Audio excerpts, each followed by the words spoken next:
Okay, hey River Church. Good to see you today. We're just coming to you as like a little blurb of encouragement as you continue your fast. This should be Monday, your very first official day since we started at church yesterday. And I just wanted to remind you that we're inviting you to participate in prayer along with your meal times. So obviously that would be breakfast, lunch, and dinner.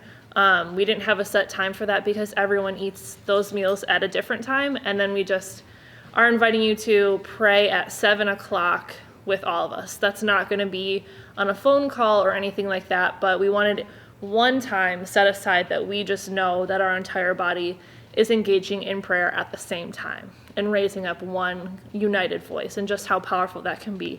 So we're asking that to be for 10 minutes. It can obviously go longer than that, but that is kind of what we are hoping. And I think it's a really cool opportunity if you have a family, if you have children, to introduce them to prayer on this basis. Like communicate like, hey, your friends and all of their families that are involved in our church are going to be praying right now as well.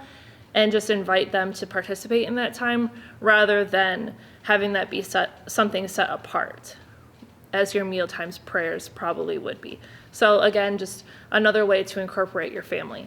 Today, the focus of our prayer time is the strength of God. The bread, the daily bread, the word that is associated for today are three different verses. We have Isaiah 40:28 through 29, Isaiah 41:10, and 2 Thessalonians 3:3.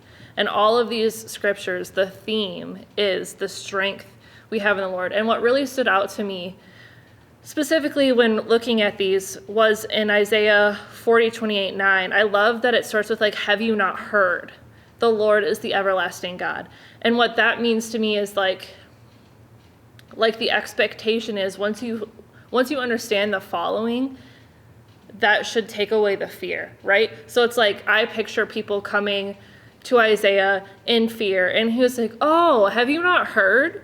Our God is the everlasting God. Like that's kind of how I read that by understanding who God is, the fear that you had previously vanishes.